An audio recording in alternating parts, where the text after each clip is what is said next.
Good afternoon guys, good afternoon. Nakauwi din, maaga-aga. Kaparking na ako guys, doon.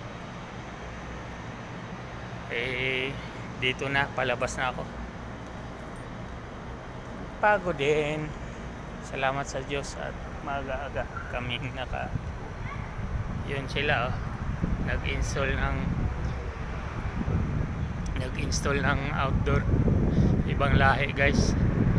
Ilagay doon sa taas